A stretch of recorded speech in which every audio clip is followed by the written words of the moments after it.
반갑습니다. 오늘 우리가 함께 살펴볼 주제는 그동안 우리가 알고 있던 자본주의의 상식을 완전히 뒤흔드는 엄청난 사건입니다. 여러분, 전 세계 자유시장 경제의 상징과도 같았던 미국이 최근 중국의 방식을 그대로 따라하기 시작했다는 소식 알고 계십니까? 단순히 흉내를 내는 수준이 아닙니다. 무려 17조 원이 넘는 거액을 들여서 국가가 직접 시장을 통제하겠다고 선언했습니다. 최근 백악관 집무실에서는 아주 긴박한 회의가 하나 열렸습니다. 도널드 트럼프 대통령이 메리 바라 제너럴 모터스 회장 같은 산업계의 거물들을 직접 불러 모은 겁니다. 여기서 나온 코드네임이 바로 프로젝트 볼트입니다. 영어로 볼트는 거대한 금고나 지하 저장고를 의미하죠. 즉, 미국이라는 나라가 거대한 금고를 만들어 그 안에 4차 산업혁명의 쌀이라고 불리는 핵심 광물들을 쟁여두겠다는 선언입니다. 사실 미국은 그동안 이런 일을 하지 않았습니다. 필요한 물건은 시장에서 가장 싼 가격에 사오면 된다는 것이 미국의 철학이었거든요. 그런데 왜 갑자기 이런 결정을 내린 걸까요?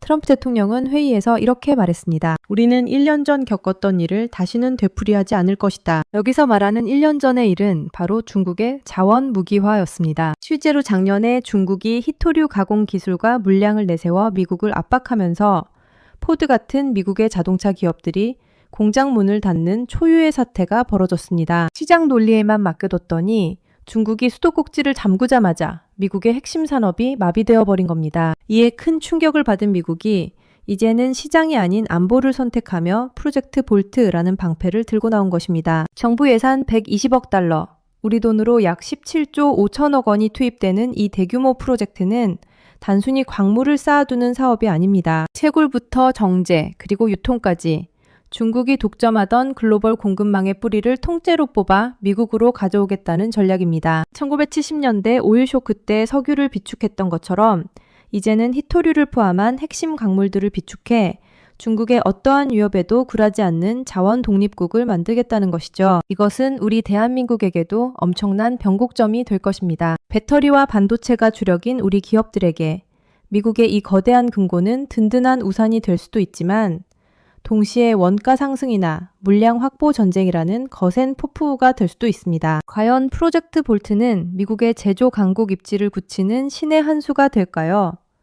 아니면 글로벌 경제에 또 다른 혼란을 가져올까요? 지금부터 그 구체적인 내막을 하나씩 파헤쳐보겠습니다. 여러분, 이 프로젝트를 이해하기 위해서는 1970년대로 시계를 잠시 돌려볼 필요가 있습니다. 당시 전 세계는 오일 쇼크라는 거대한 재앙을 맞이했습니다. 중동 국가들이 석유를 무기화하자 전 세계 경제가 멈춰섰죠. 이때 미국이 만든 방어책이 바로 전략 석유 비축 SPR이었습니다. 거대한 지하 소금 광산에 엄청난 양의 원유를 저장해두고 위기 시에 꺼내 쓰는 시스템입니다. 이번에 발표된 프로젝트 볼트는 바로 이 석유 비축 시스템의 21세기 광물 버전이라고 보시면 됩니다. 이제는 석유만큼이나 혹은 그보다 더 중요한 것이 반도체와 전기차 배터리에 들어가는 핵심 광물이기 때문입니다. 그렇다면 이 거대한 금고에는 정확히 무엇이 담기게 될까요?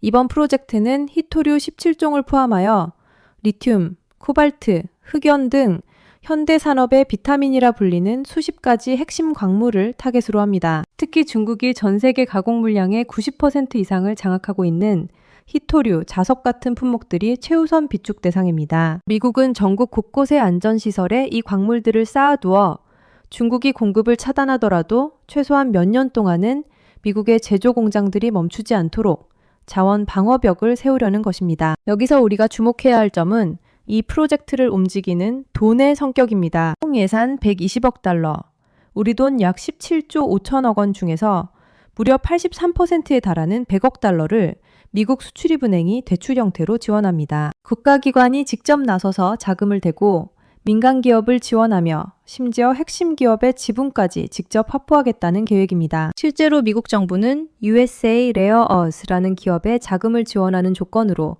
해당 회사의 주식 일부를 확보하기로 했습니다. 과거처럼 기업들이 알아서 광물을 사오게 두는 게 아니라 국가가 직접 주주로 참여해서 공급망을 장악하겠다는 겁니다. 이는 사실상 미국판 국영 광물 기업을 운영하겠다는 선언이나 다름없습니다. 전문가들은 이를 두고 미국 경제 정책의 완전한 패러다임 전환이라고 평가합니다. 그동안 미국은 자유시장 경제의 수호자로서 국가가 특정 산업에 지분을 갖거나 시장에 깊숙이 개입하는 것을 꺼려왔습니다. 하지만 중국의 자원 압박이 국가 안보를 위협하는 지경에 이르자 미국 스스로가 가장 혐오하던 국가주도 자본주의 모델을 전격 수용한 것입니다. 하지만 광물은 석유와 달라서 비축하는 것 자체가 엄청난 기술적 도전입니다. 원유는 그냥 땅속에 가두어두면 되지만 광물은 정제된 상태나 부품 상태로 보관해야 하거든요. 기술 변화의 속도가 워낙 빨라서 오늘 비축한 자석이 내년에 나올 전기차 설계에는 맞지 않을 수도 있다는 위험이 있습니다. 그럼에도 불구하고 미국이 이 거대한 도박에 나선 이유는 단 하나입니다. 중국의 목줄을 잡힌 채로는 세계 패권을 유지할 수 없다는 절박함 때문입니다. 자, 그렇다면 미국은 왜 이렇게까지 다급해진 걸까요?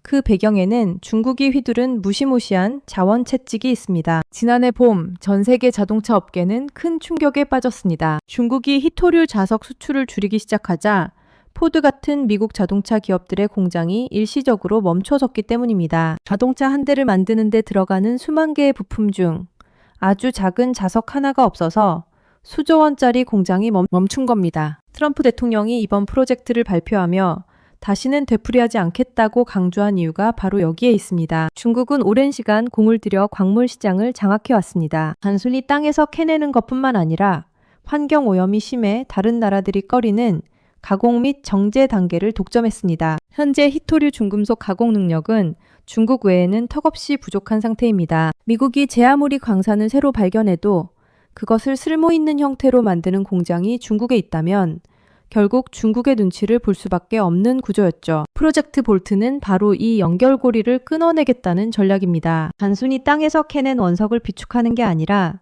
미국 내에 가공 공장을 세우고 기술력을 확보하는 데 예산을 집중 투입합니다. 미국 수출입은행이 나서서 자금을 대는 이유도 수익성이 낮아 민간 기업들이 기피하던 가공 산업에 국가라는 든든한 보증인을 세워주기 위해서입니다. 또한 미국은 자기들만 살겠다는 게 아닙니다. 일본, 호주, 그리고 우리 대한민국 같은 동맹국들과 함께 광물 우대 무역지대를 구축하려 합니다. 중국이 독점하던 갈륨 가공의 경우 이미 일본과 미국, 호주 정부가 손을 잡고 호주에 새로운 공장을 짓기 시작했습니다. 오는 연말이면 가동을 시작할 예정이죠. 이는 중국 입장에서는 가장 아픈 구석을 찔린 셈입니다. 자원을 무기로 휘둘러 왔는데 상대방이 아예 우리끼리 비축하고 우리끼리 가공하겠다며 금고를 걸어 잠그고 있으니 말입니다. 프로젝트 볼트는 단순히 자원을 쌓아두는 창고가 아니라 중국의 공급망 독점을 무너뜨리기 위해 설계된 미국의 가장 강력한 경제적 방패이자 창인 셈입니다. 물론 중국도 가만히 있지 않을 겁니다. 자원 가공 기술의 수출을 더 강하게 통제하거나 핵심 광물의 국제 가격을 조작해 미국의 비축 사업을 방해하려 들 수도 있습니다. 하지만 미국은 이미 가격 하한선 도입까지 검토하며 어떤 비용을 치르더라도 자원 독립을 이루겠다는 태세입니다. 이제 자원 시장은 누가 더 싸게 파느냐가 아니라 누가 더 확실하게 쥐고 있느냐의 싸움으로 변모했습니다. 여러분, 미국의 프로젝트 볼트가 본격적으로 가동되면 우리 대한민국은 어떤 영향을 받게 될까요? 우리는 전 세계에서 반도체와 배터리를 가장 많이 만드는 나라 중 하나입니다. 즉, 핵심 광물이 없으면 단 하루도 살 수 없는 나라라는 뜻이죠. 그런 면에서 미국의 이번 결정은 우리에게 아주 복합적인 메시지를 던지고 있습니다. 가장 먼저 긍정적인 측면, 즉 기회 요소를 살펴보겠습니다. 우리 기업들의 가장 큰 고민은 항상 대중국 의존도였습니다. 배터리 핵심 소재인 리튬이나 흑연의 90% 이상을 중국에 의존하다 보니 중국이 공급을 중단하면 우리 기업들은 속수무책일 수밖에 없었죠. 그런데 미국이 프로젝트 볼트를 통해 공급망 다변화를 주도하고 자원 방어벽을 세워준다면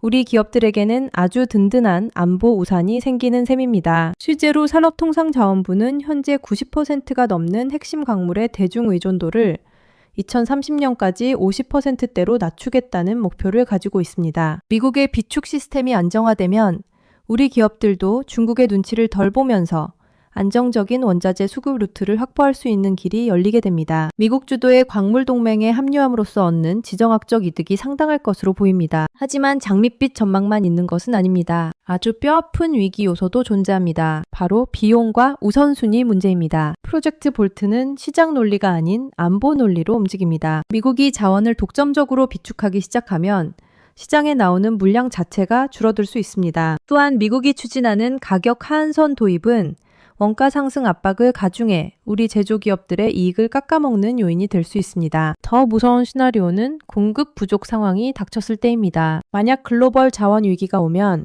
미국 국방부와 미국 수출입은행의 자금이 투입된 프로젝트 볼트의 비축 물량은 당연히 미국 기업들에게 먼저 배정될 가능성이 큽니다. 자금력이 상대적으로 부족하거나 미국의 직접적인 지원을 받지 못하는 우리 소재 업체들은 물량 확보 경쟁에서 후순위로 밀릴 우려가 있다는 것이 전문가들의 냉정한 분석입니다. 결국 우리에게 남겨진 숙제는 명확합니다. 미국의 비축 시스템에 단순히 숟가락을 얹는 수준을 넘어서야 합니다. 한미 양국이 위기 시에 자원을 서로 나누어 쓸 수 있는 한미 공동 비축제를 강력하게 논의해야 합니다. 또한 호주나 캐나다처럼 자원이 풍부한 우방국들과의 다각적인 자원 외교를 통해 우리만의 독자적인 금고도 함께 키워나가야 합니다. 이제는 가장 싼 광물을 찾는 능력이 아니라 비싸더라도 확실하게 가져올 수 있는 외교력이 기업과 국가의 진짜 실력이 된 시대입니다. 여러분, 그동안 우리는 글로벌화라는 이름 아래 물건은 전 세계 어디서든 가장 저렴하게 사오면 된다는 믿음 속에서 살아왔습니다. 하지만 오늘 살펴본 프로젝트 볼트는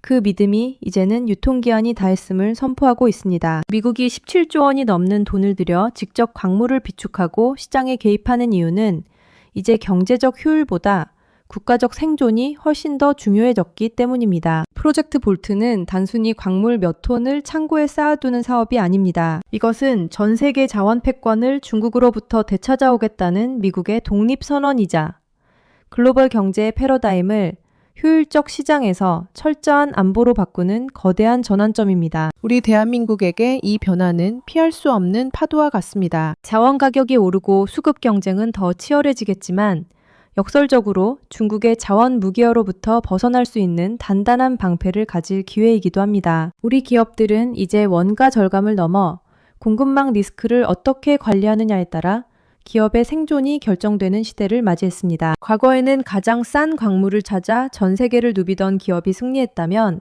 앞으로는 비싸더라도 안정적인 루트를 확보하고 동맹국의 비축 시스템과 긴밀하게 연결되어 있느냐가 승부처가 될 것입니다. 우리 정부와 기업이 힘을 합쳐 이 자원 전쟁에서 승리할 수 있는 전략적 교섭력을 키워나가길 기대해 봅니다. 오늘 준비한 내용은 여기까지입니다. 17조 원의 거대한 금고, 프로젝트 볼트가 과연 세계 경제의 구원투수가 될지 아니면 또 다른 인플레이션의 씨앗이 될지 여러분의 생각은 어떠신가요? 댓글로 여러분의 의견을 나누어 주세요. 시청해 주셔서 감사합니다.